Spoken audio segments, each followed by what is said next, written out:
lu xew d'abord benn par rapport au terme terrorisme defe naa foog ñu moytu terrorisme dafa am lu muy regrouper terminologie googu maanaam muy Sénégal wala moo dëkk boo munti dem dans le monde terrorisme dafa am loo xamante ne moom lañ ko définir donc duñ jóg rek waxu terrorisme te terrorisme ñoom bu ñuy def seen affaire aussi dafa am seen motivation mais il y a toujours benn revendication parce que l'acte terroriste balaa pour ñoom pour mu am raison revendication day am si gannaaw te ñun ba léegi amuñu loo xamante ne mun nañu yónni si loolu te defe naa sax Sénégal fu mu toll ni tey entouré d'une zone de pays frontaliers yoo xamante ne ñu ngi dund particulièrement bu ñu demee suñu xarit maliens yi donc je pense que terrorisme foofu ñu gën a kii maintenant il faut savoir que lu fi wax Bamba moo fi amu fi lu bees ça veut dire que pour man le pays est en train de dafa am ay infrastructures yu am maanaa yoo xamante ne teg nañ ko fii en place mais pour autant xëy na liggéey boo xamante ne moom la ñu waroon def tam defuñu ko. c'est-à-dire ban liggéey. quand on a fait les ronds-points ba ñu defee rond-point ba def les lu mu tudd lu ñu koy waxee échangeurs yi. lan la njëkk a constaté mooy agression yi si guddi si suuf. muy ànd muy feneen parce que tout de suite ça devient ay lieux yoo xamante ne privilégiés de bande yi dañuy xam lu ñuy def am seen xeet ñuy teg si talier def lu ñuy def pour def seen naq su dul noonu guddi bu jotee. kooku dañ ko constaté boo demee tam si lu mu tudd autoroute à péage yi agression yi commencé na foon pour ñoo xamante ne doon dem aéroport ba mu am ay accident mu am tam nu kii nit ñi teg ay affaire ça veut dire que un projet comme bii bu fekkente ne ay milliards nga si teg te waxuma la dizaine de milliards ni centaine de milliards mais nous sommes dans les milliards à 1000 milliards la première question boo xamante ne da nga koy teg sur la table mooy la question de sécurité. question de sécurité bi nag da nga koy anticiper doo xaar ba mu dal la nga commencé ko parce que fii bu ñuy wax terre à un moment fii def nañ jàkkaarloo boo xamante ne ñu ngi doon wax affaire u sàcc et c'était pas loin c'était vers lu mu tudd Thiaroye ak yu demee noonu. amoon na fi lu ñu fi doon wax faire yoo xamante ne dañ ko jëloon. est-ce que Malal a bien travaillé il a communiqué. non apparemment dégguñu ko de. sécurité bi. voilà donc. yaa doon wax bu ñu jege fil yi. woy na ko mais mais yooyu yëpp wax nañ ko léegi dafa am loo xamante ne aussi day won tam lu bëri foog que communication bi.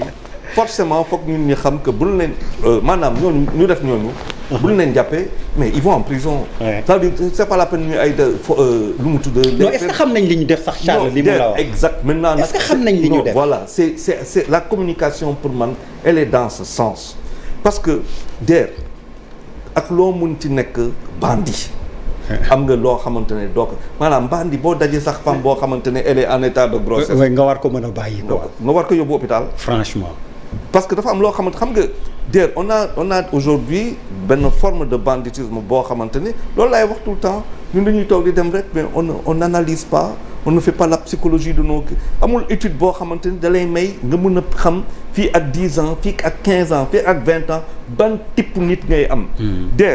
avec les infrastructures qui sont en train d'être faites dañu développer ay comportements nouveaux. ak ay mobilisation de masse. Au niveau de ces endroits-là boo jëlee terre bi tu as des mouvements de masse assez importants buñ la waxee qu'il y a eu xawma sur le cumul combien de millions de personnes yoo xamante ne jël nañ terre bi sur par exemple un certain nombre de jours lu ngay xool mooy la sécurité da la koy jaral un aéroport nga xamante ni sur à peu près 1 kilomètre 2 kilomètres de l'aéroport war nga am benn situation géographique de sécurité nga xamante ne ay caméra magnétique intrusion bu fa am nga xam ko oui détecteur de mouvement dans des zones tu vas au stade quand tu vas au stade qu'on a construit là mais qu'est-ce qui s'est passé c'est-à-dire dañu am benn population il faut qu'on fasse attention à ce que nous avons là ñu def benn inauguration stade c'est-à-dire nit ñi ñëw pour la fête et le moyen qu'on trouve mooy ñëw yàq loo xamante ni bijou la c'est-à-dire ñun fa lañ toll donc faw ñu wax ak nit ñi parce que aussi l'État parce que xaalis boo xamante ne faut que ñu ñëpp ñu comprendre ko nga nekk bandit wala nga nekk opposition nga nekk société civile ak loo xamante ne mais lu ñu defar fële là le terre là c'est notre argent. C'est l'argent de chaque Sénégalais foo xamante ne contribuer na muy directement wala indirectement sa xaalis dem na ci terre ga. bu fekkente ne voyager nga muy l'aéroport qu'on a construit là mais ce sont les Sénégalais ñoo ko fay. lu bëri ñoom ñoo ko fay si seen billet d'avion tous les Sénégalais sur des années yu doon voyager mais doon jël lu ñu fay jël pour tabax donc yow yaa ko moom et pourtant qu'est-ce qu'on a vu mooy que aéroport parce que nit ñi kontaan ñu lan lañ def dañ saboté yéeg si kaw kii bi lu mu tudd kii de bagage yi on a vu les images fii lañ ko won der les gens montaient saccagés donc il se passe quelque chose dans ce pays depuis man loolu laa lay wax assez je le dis souvent on n'anticipe pas sur des questions qui vont nous poser benn problème grave et ce n'est pas les bandits là c'est des bandits qui ont fait ça des terroristes moi je n'irai pas jusqu'à là et maintenant il faut que bandits mën nañ wax sax ak ñoom dafa am loo xamante ne du waxu kaw waxu suuf boo demee fii après waxu suuf la am na loo xamante ne on peut se retrouver si benn zone boo xamante ne ñu ne kii daal bon fii voilà fii duñu laal dans tous les pays du monde il y a des bandits dëkk boo munti dem si àdduna am na bandit wax ma ban bandit mooy dem di attaquer lu mu tudd affaire SNCF wala kii yooyu di paralyser dëkk dafa am sens te yow nga soxla ko.